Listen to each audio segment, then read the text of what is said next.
Loni urban multi state credit and thrift cooperative society LUCC घोटाले से प्रभावित निवेशकों ने श्रीनगर गढ़वाल में नई क्रांति मानव चेतना नागरिक एकता संगठन के बैनर तले धरना प्रदर्शन किया। कंपनी उत्तराखंड के लोगों का करोड़ रुपए लेकर गायब हो गई है। 183 दिनों से अनिश्चितकालीन धरने पर बैठी महिलाओं और LUCC निवेशकों ने सरकार से गुहार लगाते हुए अपनी जमा पूंजी वापस करने की मांग की है।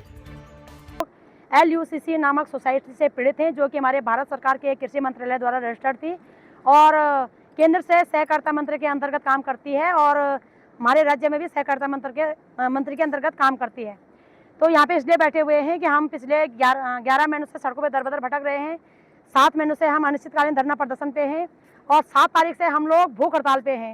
यहाँ पे मुझे आज कल चौथा दिन भूख हड़ताल पे था और क्योंकि मैं इधर उधर भटक रही हूँ तो कई कमियाँ आ गई शरीर में। डॉक्टर ने मुझे कहा कि बहन बोला आपकी किडनी पे इफेक्ट पड़ गया है, अगर आप 1-2 दिन और ऐसे रहोगी तो आपकी किडनियाँ फेल हो सकती हैं करके, तो जिससे मुझे मजबूरी करके अस्पताल जाना पड़ा और अपना ग्लूकोज वगैरह मतलब मेडिसिन लेना पड़ा। तो हम हमारी मांगे हैं कि हमारी सरकार, राज्य सरकार अविलंब LUCC से पीड़ित माँ बहन बेटियों का पैसा सम्मान सहित वापस लौटाएं। भाई इनका घोटाला 50 अरब का है, 25,000 एजेंट है।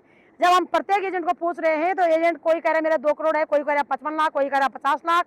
तो आप लगा लो कि 25,000 लोग हैं और मैंने 20 लाख मिनिमम सबका लगाना है, तो लगभग 50 अरब से भी ऊपर जा रहा है मामला। गढ़वाल में सबसे पहले क्या होता है, हमारे गढ़वाल में नारियों को घर से बाहर नहीं आने दिया जाता है, ठीक है। लेकिन हमारे गढ़वाल की नारियां देखो घाट पे बैठे, घाट पे आना ऐसे भी वर्जित है। कोई भी नारी गढ़वाल की आप पहले तो पूरे देश की नहीं रहती, लेकिन जो गढ़वाल की नारी है वो घाट पे आना वर्जित है। लेकिन हम लोग इतने परेशान हो चुके हैं, हम घाट पर बैठने के लिए मजबूर हो चुके हैं, क्योंकि हमारे जो शासन प्रशासन, हमारे जो चुने हुए नेता लोग हैं, कोई हमारी सुन नहीं। ये दीदी लोग जो कल से बैठ रखी थी, कितने दिन से 7 दिन से यहाँ पर बैठ रखी थी, हम उस दीदी के समर्थन में यहाँ पर आए हैं। इसलिए आए हैं कि वो दीदी की तबीयत इतनी खराब हो चुकी थी, लेकिन कोई भी हमारे चुने हुआ नेता कोई यहाँ पर आया नहीं आया। अगर कल के दिन उन्हें कुछ हो जाता तो कौन जिम्मेदार था इसका, या कौन जिम्मेदारी लेता है इसकी। लेकिन कोई यहाँ पर नहीं आ रहा है, न देखने के लिए आ रहा है, न कोई। हमारे LUCC पीड़ित लोग आज 6 महीने से इतने परेशान है यहाँ पर, लेकिन कोई नहीं आ रहा है। हम चढ़ा बेटे आया अब दीदी का समर्थन आए, हम जहाँ हम दीदी का भूखा था पर बैठे ज़्यादा क्या बोल, हम बोले कुछ नहीं सकते। केक हम सीधा साधा लोग ने हम जहाँ सामान ले ले, बस हम कोई चारू नहीं हुआ केक लोग हम परेशान करना, हम कहीं का खा नहीं पी नहीं लोग बना के थे घर कहाँ जाना हमारे प्रॉफिट होता हमें बोल घर से जाकर कहाँ जाना। घर में जितने भी हमारा करे आए तो सब विधवा लोग ने, गरीब परिवार से सब जुड़े, कहाँ जाना हम कहे पैसा इतना हुए भी नहीं हमारे के हम अपने घर से दे सको। हम तो हमें सरकार से ये बना कि बोले हमारे जब बना कि केंद्र सरकार का मामले हो तो तब वोट मांगने के नहीं होते गाँव में, और जब बना केंद्र सरकार वो तो राज्य में दे वही तो कोई जिम्मेदारी बन दे। पहाड़ों की रानी मसूरी में पिछले दिनों मूसलाधार बारिश से जनजीवन अस्त व्यस्त हो गया है। भूस्खलन, सड़कों के टूटने और पुल गिरने से मसूरी देहरादून मार्ग पूरी तरह कट गया था। सरकार और प्रशासन ने राहत और पुनर्बहाली के काम युद्ध स्तर पर शुरू कर दिए हैं। मुख्य पुल के क्षतिग्रस्त होने के बाद लोक निर्माण विभाग ने वैली ब्रिज का निर्माण शुरू किया है। प्रशासन का अनुमान है कि बुधवार देर शाम तक यह पुल तैयार हो जाएगा, जिससे 2 पहिया और हल्के वाहनों की आवाजाही आंशिक रूप से बहाल हो सकेगी। रोड की स्थिति बहुत ख़राब है और मैं अभी बाइक से आई हूँ, स्कूटी से आई हूँ, क्योंकि यहाँ पे आप देख लीजिए जगह जगह गाड़ियाँ खड़ी है। अभी भी यात्री फंसे हुए हैं क्योंकि दोनों तरफ से रोड बंद है तो लोग निकल नहीं पा रहे हैं। हमारी कोशिश है क्योंकि पूरा प्रशासन मुस्तैद है सड़क पे, सभी PWD भी लगा हुआ है, हमारा जल संस्थान विभाग भी लगा हुआ है, जल निगम सारे विभाग लगे हुए हैं, नगर पालिका का भी पूरा स्टाफ फील्ड में है। और अभी मैं मखड़े के गांव में जा रही हूं, जहां पे कल बादल फटा है और बहुत नुकसान हुआ है, 2 कैजुअल्टी भी हुई है। चारों तरफ से वहां के रास्ते भी बंद है, लेकिन कोशिश कर रहे हैं कि किसी तरीके से हम वहां पहुंच पाएँ, लोगों के दुख में शरीक हो पाएँ और किस तरीके की हम मदद वहाँ पे जा कर के पहुँचा सकते हैं लोगों को। देखिए माननीय मंत्री जी कल सुबह से ही फील्ड में ग्राउंड में लगे हुए हैं और उनकी भरसक कोशिश उनकी ये है कि जल्दी से जल्दी देहरादून और मसूरी जो मार्ग है उसको खोला जाए, क्योंकि कई टूरिस्ट भी यहाँ पे फंसा हुआ है। लोकल लोगों को भी दिक्कतें हो रही है, और ख़ास तौर से उन लोगों को जिनके जो डेली चेकअप के मामले हैं या उनको स्वास्थ्य सुविधाएं नहीं मिल पा रही है इस आपदा में। और माननीय मंत्री जी का मैं धन्यवाद भी करना चाहूँगी कि उन्होंने इमरजेंसी सेवा के लिए हेलीकॉप्टर की सुविधा यहाँ पे उपलब्ध कराई है।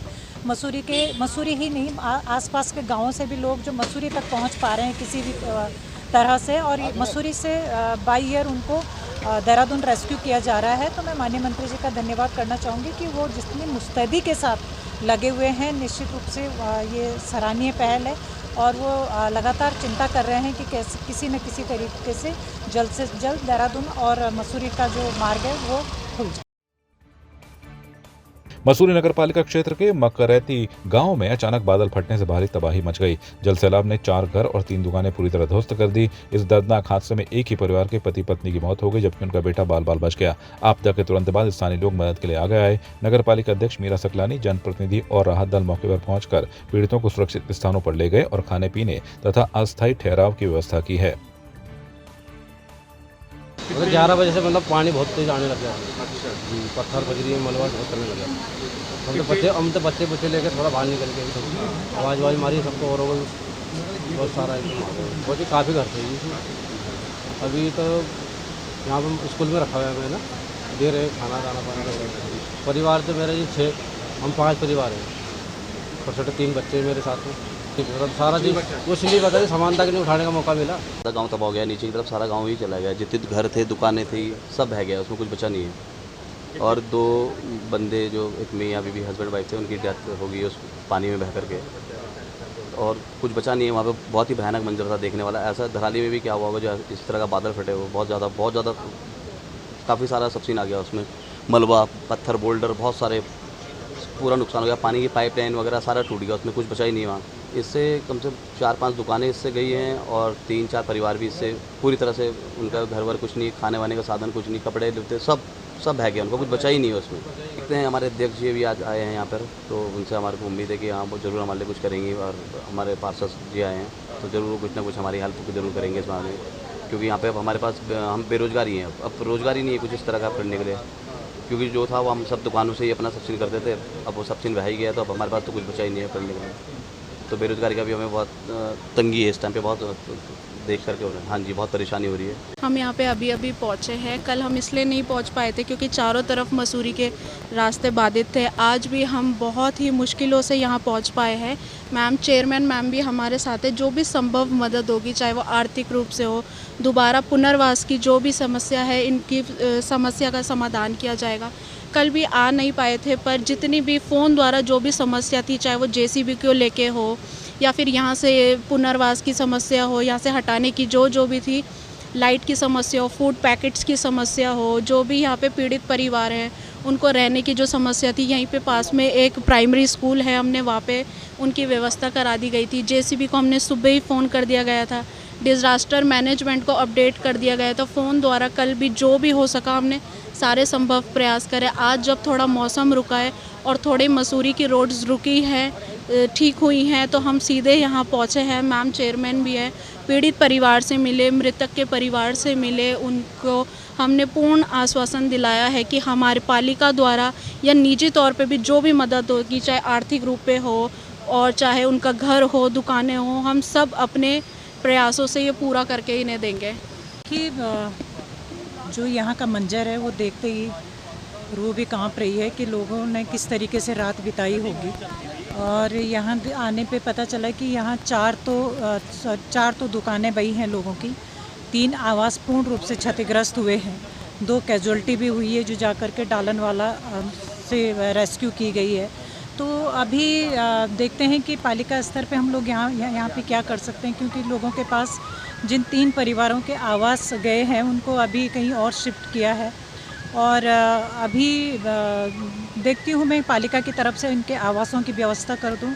यहाँ के उनके जो आजीविका के जो साधन थे, जो दुकानें थी, जो 4 दुकानें बही है सामान सहित, तो कोशिश करूँगी कि यहाँ उनकी जो दुकानें हैं उनको वापस यथास्थिति में ला करके उनको सौंप दूँ, ताकि उनकी जो आजीविका थी वो आजीविका उनकी चलती रहे और उनके जो आवास है उन आवासों पे वो लोग फिर से सुरक्षित रूप से शिफ्ट हो सकें।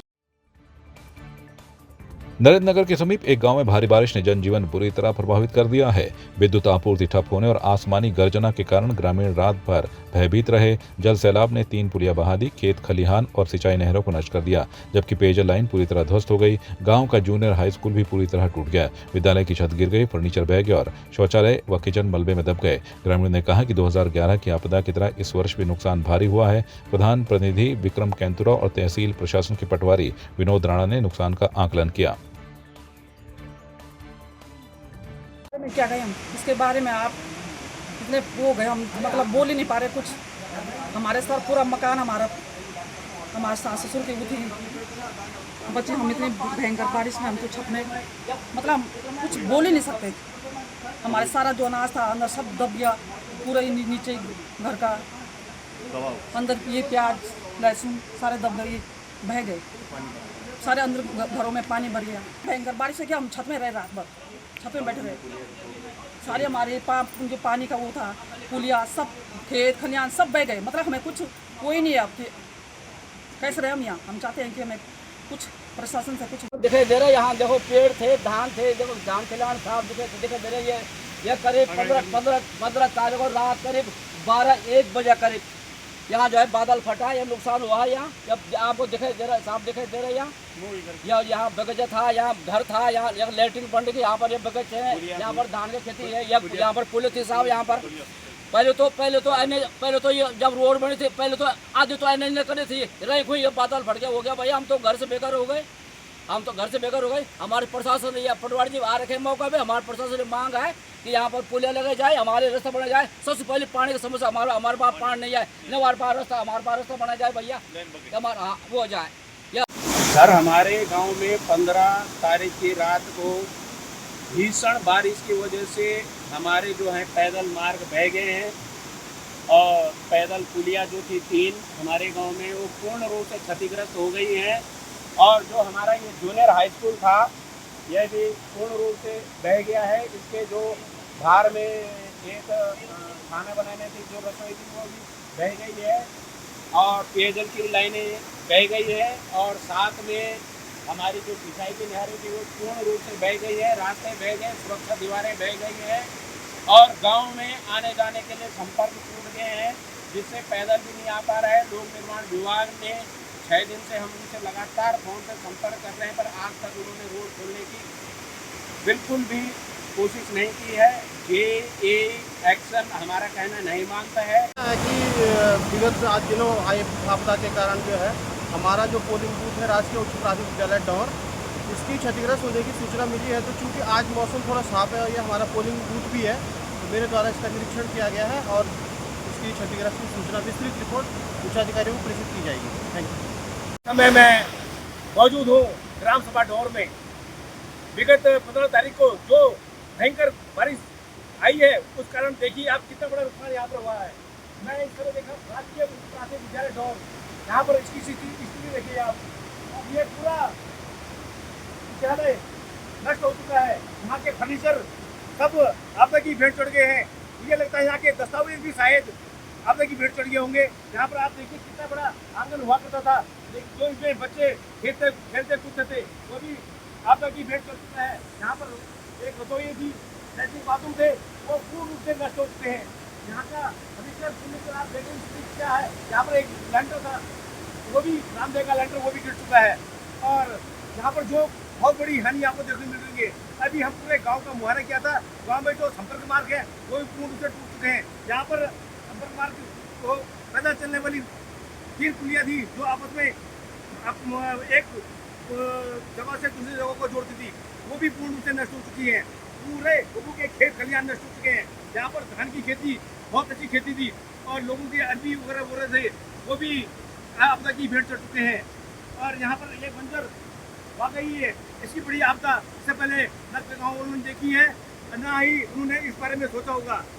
अब मेरी प्रशासन से मांगे कि आप क्योंकि ये आपदा हर साल बनी हुई है, और प्रशासन से ये कि इस गांव को विस्थापन की कार्रवाई करे ताकि ये इस बार हर साल इस आपदा से ये लोग बच सके। मैं राजेंद्र गुसाई, संवाद 365 नरेंद्र नगर। आपकी इस पर क्या राय है हमें कमेंट कर जरूर बताएं। इसके साथ ही आप हमारे YouTube चैनल को सब्सक्राइब कीजिए। आप हमें Facebook, Instagram, Twitter पर फॉलो भी कर सकते हैं और संवाद 365 के साथ एक क्लिक में जुड़ने के लिए डाउनलोड कीजिए संवाद 365